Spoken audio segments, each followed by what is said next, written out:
আসসালামু আলাইকুম শিক্ষার্থী বন্ধুরা, আজকে আমরা পৃষ্ঠা ৫ নবম দশম শ্রেণীর গণিত বইয়ের পৃষ্ঠা ৫ নিয়ে আমরা এই ভিডিওতে আলোচনা করব। তো এই পৃষ্ঠা ৪ নিয়ে আমরা গত ভিডিওগুলোতে কিংবা তার আগের ভিডিওগুলোতে অনেক বেশি সুন্দর করে ডিসকাশন করেছি ধাপে ধাপে, এবং প্রত্যেকটা ভিডিওর লেন্থ মাত্র ৫ থেকে ৬ মিনিট। তো তোমরা যদি ওই ভিডিওগুলো দেখো, নিচে ডেসক্রিপশনে লিঙ্ক থাকবে প্লেলিস্টের। তো ভিডিওগুলো যদি দেখো তাহলে অবশ্যই তোমরা প্রত্যেকটা টপিকের উপর এক্সপার্ট হয়ে যাবে এই অধ্যায়ের। তো আমরা এই অধ্যায়ের ধারাবাহিকতায় আমরা ৫ নম্বর পৃষ্ঠার একটি সমস্যা, সেটাকে আমরা সমাধান করব। এবং সেই সমস্যাটি কি দেখো, তার আগে একটা কথা বলে রাখি যে যেকোনো সমস্যা তোমার সামনে যখন আসবে তখন তোমাকে ওই সমস্যাটাকে বেশি ভালো করে বুঝতে হবে। তোমার ওই সমস্যাটাকে বুঝতে হবে, ভেঙে ভেঙে বুঝতে হবে। তো চলো আমরা ভেঙে ভেঙে বুঝি। যেকোনো চারটি মানে র্যান্ডম, মানে যেকোনো চারটা, এনিথিং, ঠিক আছে, কোনো নির্দিষ্ট না, যেকোনো চারটা ক্রমিক স্বাভাবিক সংখ্যা। ক্রমিক মানে কি? ক্রমিক মানে হচ্ছে ধারাবাহিকভাবে, মানে হচ্ছে পর পর, ঠিক আছে। তো ক্রমিক স্বাভাবিক সংখ্যা, স্বাভাবিক সংখ্যা মানে কি? স্বাভাবিক সংখ্যা মানে হচ্ছে যেই সংখ্যাগুলা সিম্পল, স্বাভাবিক, বা আমরা সচরাচর যেগুলোকে ব্যবহার করি, সবথেকে বেশি ব্যবহার করি ১, ২, ৩, ৪, ৫, ৬, ৭, ৮, ৯, ব্লা ব্লা ব্লা ব্লা ইত্যাদি, রাইট? তো স্বাভাবিক সংখ্যার গুণফলের সাথে এতটুকু আমরা বুঝছি, তাই না? ৪টি ক্রমিক স্বাভাবিক সংখ্যার গুণফলের সাথে ১ যোগ করলে যোগফল একটি পূর্ণবর্গ সংখ্যা হয়। এটাকে আমাদের প্রুফ করতে হবে। Proof that. চলো এটাকে আমরা প্রুফ করা যায়। তাহলে সমস্যাটা কি? সমস্যা হচ্ছে ৪টি ক্রমিক স্বাভাবিক সংখ্যা। উদাহরণ দিয়ে বোঝায় ৪টি ক্রমিক স্বাভাবিক সংখ্যা। আর এখানে কি বলছে? যেকোনো বলেছে। যেকোনো মানে হচ্ছে সকল ক্ষেত্রে যেন এটা প্রযোজ্য হয়। আর যখন সকল ক্ষেত্রে প্রযোজ্য হওয়ার কথা আমাদের চিন্তা করতে হবে, তখন আমরা কোনো অজ্ঞাত রাশি এক্স, ওয়াই, জেড, এ, বি, সি, এন, এক্সেট্রা ইত্যাদি অনেক কিছু আমরা ধরে নিতে পারি। অর্থাৎ একটি চলক আমরা কিন্তু এখানে ধরে নিতে পারি, যেখানে যেকোনো বলেছে, অর্থাৎ যেখানে নির্দিষ্ট করে কোনো কিছু বলা নেই। অর্থাৎ এটা সকল ক্ষেত্রে প্রযোজ্য হবে। এখানে ৪টি ক্রমিক স্বাভাবিক সংখ্যা বলতে কি বোঝাইছে? যেমন হতে পারে ১, ২, ৩, ৪। এটা ৪টা স্বাভাবিক ক্রমিক স্বাভাবিক সংখ্যা, ঠিক আছে? এটা ৪টা ক্রমিক স্বাভাবিক সংখ্যা। তাহলে দেখো, এটা ৪টা, তাই না? তারপরে এটা হতে পারে ২, ৩, ৪, ৫। এটাও ৪টি ক্রমিক স্বাভাবিক সংখ্যা। কিংবা হতে পারে হচ্ছে আ ৩, ৪, ৫, ৬, এইভাবে, মানে পরপর, ঠিক আছে? পরপর ৪টা সংখ্যা আমরা নেব, নিয়ে সেগুলোকে গুণ করব, এবং গুণফলের সাথে আমরা ১ যোগ করব। ১ যোগ করার পরে সেটা হবে একটা পূর্ণবর্গ সংখ্যা। অর্থাৎ সেটাকে আমরা যদি বর্গ করি তাহলে বর্গমূল একটা কি হবে? বর্গ করলে বর্গমূল একটা পূর্ণ সংখ্যা, পূর্ণ সংখ্যা হবে, ঠিক আছে? পূর্ণবর্গ সংখ্যা মানে হচ্ছে যার বর্গমূল একটি পূর্ণবর্গ সংখ্যা। বর্গমূল একটি কি পূর্ণবর্গ সংখ্যা। তাহলে আমরা এটাকে একটু এক্সপেরিমেন্ট করে দেখা যাক, ঠিক আছে? প্রথম যেকোনোটাই আমরা এপ্লাই করতে পারি। যদি মিলে যায় তাহলে সকল ক্ষেত্রে মিলবে।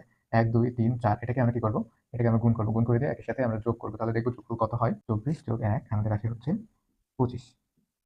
তাহলে দেখো ২৫ টা কি পূর্ণবর্গ সংখ্যা? দেখো তো, ২৫ টাকে যদি আমরা রুট করি তাহলে কি আসবে? ৫ আসবে। ৫ একটা পূর্ণ সংখ্যা। সো ২৫ একটা পূর্ণবর্গ সংখ্যা। তো এই যে রাশিটা, এটা একটা পূর্ণবর্গ সংখ্যাকে ইন্ডিকেট করে। তো এইভাবে আমরা যেকোনো পরপর, অর্থাৎ যেকোনো ৪টি পরপর সংখ্যা নিয়ে সেগুলোকে গুণ করে তার সাথে যদি ১ যোগ করি, এইভাবে করে আমরা কি পাবো? আমরা একটা পূর্ণবর্গ সংখ্যা কিন্তু আমরা পাবো। ওয়েল, এইবার আমরা যেহেতু সকল ক্ষেত্রে প্রযোজ্য হয় এমন সংখ্যা বের করব, সেটা আমাদেরকে ধরে নিতে হবে। তাহলে ধরো যে একটা সংখ্যা x, ঠিক আছে? x এর পরের সংখ্যাটা কি হবে? তাহলে x + 1। তারপরের সংখ্যাটা কি হবে? তাহলে x + 2। তারপরের সংখ্যাটা কি হবে? x + 3, right? তো এইগুলো হচ্ছে ৪টা ক্রমিক স্বাভাবিক সংখ্যা। x, তারপরের সংখ্যা x + 1, তারপরের সংখ্যা x + 2, তারপরের সংখ্যা x + 3। এবার আমাদের কাজ কি? এগুলোকে গুণ করে দেওয়া। গুণ করে কি করা? যোগ করা। এবং তারপরে আমাদেরকে বের করতে হবে যে এটা পূর্ণবর্গ কিনা। তো আমরা এটাকে গুণ করে দেব। গুণ করে কি করব? এইগুলোর সাথে আমরা ১ যোগ করব। এটা হচ্ছে আমাদের মূল থিম। দেখো এটা ঠিক আছে কিনা। পূর্ণবর্গ সংখ্যা আমাদেরকে এইটা দিয়ে বানাতে হবে। এখন আমরা কি নিয়েছি? আমরা নিয়েছি হচ্ছে আ স্বাভাবিক, ক্রমিক স্বাভাবিক সংখ্যা, এবং সেটা হচ্ছে এটা। ওয়েল, তো এটাকে আমরা প্রমাণ করব। তো প্রমাণ করার আগে আমরা একটু ভেঙে বোঝার চেষ্টা করি যে আমাদেরকে বের করতে হবে পূর্ণবর্গ সংখ্যা, ঠিক আছে? আমাদের পূর্ণবর্গ সংখ্যা বের করতে হবে। তার মানে এইগুলা রাশি দিয়ে আমাদেরকে এমন একটা রাশি বানাতে হবে ছোট করে, যেটা দ্বারা আ যেটার উপরে আসলে স্কয়ার থাকে। তাহলে এইগুলাকে আমরা আ ভেঙে চুরে কিংবা আমরা গুণ করে বা যেভাবেই হোক আমাদেরকে এমন একটা রাশি তৈরি করতে হবে যে রাশির উপরে স্কয়ার থাকবে বা বর্গ থাকবে। তো বর্গ যখন থাকবে তখন সেটাই হবে আসলে পূর্ণবর্গ, ঠিক আছে? ওয়েল, তো এখানে দেখো আমরা কি করতে পারি? এখানে হচ্ছে ৩ আছে, তাই না?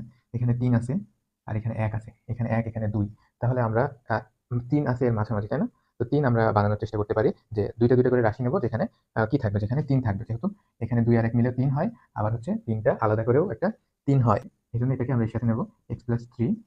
তো এভাবে অদল-বদল করার প্রয়োজন হবে আমরা যখন সামনে উৎপাদকের অঙ্ক করব। তো এই নিয়মটা আমাদেরকে একটু মনে রাখতে হবে। x + 1 x + 2 + 1। তো এটাকে আমরা কেন এরকম করলাম? যেখানে ২ আর ১ ৩ হয়। তো আমরা ৩ একে ৩ হয়। তো উভয় ক্ষেত্রে আমরা ৩ বানাতে পারছি। এজন্য আমরা এটাকে রাখতে পারি। কিন্তু আমরা ২ ও বানাতে পারছি না। এটা করে হচ্ছে 2ও বানাতে পারছি না কিংবা 1ও আমরা বানাতে পারছি না। এই কারণে আমরা উভয় পক্ষে 3 বানানোর চেষ্টা করছি। আশা করি বোঝা গেছে। তো এখানে আসি হচ্ছে x স্কয়ার প্লাস 3x। এখানে দেখো মজাটা এখানেই। এখানে কি আছে? x স্কয়ার, তারপর হচ্ছে plus 2x plus x, 1x মানে হচ্ছে x প্লাস 2। এটা আছে এখানে। তো উভয় হচ্ছে কি আকারে আছে? গুণ আকারে আছে অবভিয়াসলি। এবার দেখো এখানে কি হচ্ছে? এখানে আসলে হচ্ছে x square plus 3x plus 2, right? এটা হচ্ছে আমাদের এখানে হচ্ছে x square plus 3x plus 1।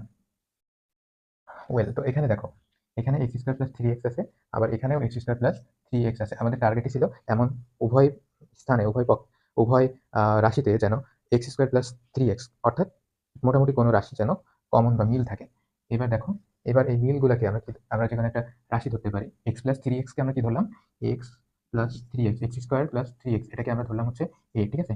a ধরে এটাকে আমরা এ ধরলাম। তাহলে দেখো এ ধরলে কি হয়? এর পরিবর্তে আমরা এখানে এ লিখতে পারি। আর এখানে এতটুকুর পরিবর্তে আমরা কি লিখতে পারি?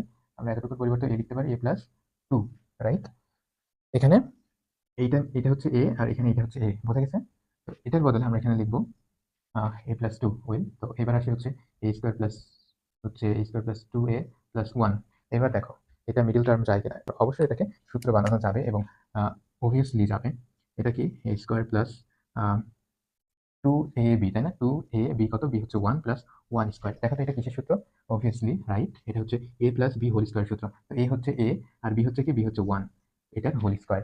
তো এই যে এটাকে আমরা হোল স্কয়ার রূপে পরিণত করতে পারছি, পরিণত যেহেতু করতেই পারছি সেহেতু আমরা এটা বলতে পারি যে এটা একটা পূর্ণবর্গ সংখ্যা, x square plus 3x plus 1 whole square. তো এই যে পুরো রাশিটা একটা পূর্ণবর্গ সংখ্যা, যেহেতু এখানে বর্গ চিহ্নটা আমরা আনতে পারছি, রুট এখানে আমরা স্কয়ার চিহ্নটা যেহেতু আনতে পারছি, তো পুরো রাশিটা হবে একটা পূর্ণবর্গ সংখ্যা। অর্থাৎ এটাকে যখন রুট করা হবে তখন আমরা আবার পূর্ণ সংখ্যা পাবো। যখন রুট করা হবে তখন আমরা এখানে পূর্ণ সংখ্যা পাবো। তাহলে আমাদের প্রশ্ন ছিল যে কোনো চারটি ক্রমিক স্বাভাবিক সংখ্যার গুণফলের সাথে এক যোগ করলে যোগফল একটি পূর্ণবর্গ সংখ্যা হয়। তাহলে চারটি ক্রমিক স্বাভাবিক সংখ্যা আমরা ধরে নেব। x একটা, তারপরের সংখ্যা x প্লাস 1, তারপর x প্লাস 2, তারপর x প্লাস 3। এই তিনটাকে আমরা গুণ করে দেবো। এই যে এতটুকুকে আমরা গুণ করে দিচ্ছি, দেওয়ার পরে তার সাথে এক যোগ করছি। প্রশ্নে যেমনটা বলেছে তেমনটা আমরা করেছি, ব্যাস। এবার আমরা একটু ট্রিক খাটাবো। ট্রিকটা কেমন?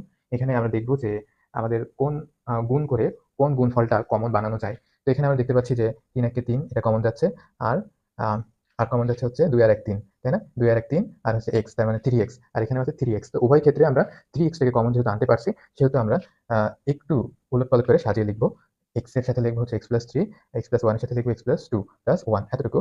এরপর আমরা এখানে গুণ করে দেবো। তো গুণ করলাম x স্কয়ার প্লাস 3x, আর এখানে আমরা গুণ করলাম x স্কয়ার প্লাস এটাও 3x প্লাস 2। এবার আমরা সব জায়গায় দেখতে পাচ্ছি যে আমাদের উদ্দেশ্যটা সফল হয়েছে, যে উভয় রাশিতে x স্কয়ার প্লাস 3x কিন্তু কমন আছে। আর যেহেতু কমন আছে সেহেতু আমরা এটাকে a ধরবো, বা যে কোনো একটা রাশি ধরবো। রাশি ধরে সেটার পরিবর্তে আমরা ওই রাশিটাকে বসিয়ে দেবো। এখানে a, এর পুরোটার জন্য a, আর এখানে গুণ, আর এখানে a প্লাস 2। এই রাশিটার মান কি? a। x square plus 3x মান হচ্ছে a প্লাস 2, এই যে a প্লাস 2 প্লাস 1, ঠিক আছে?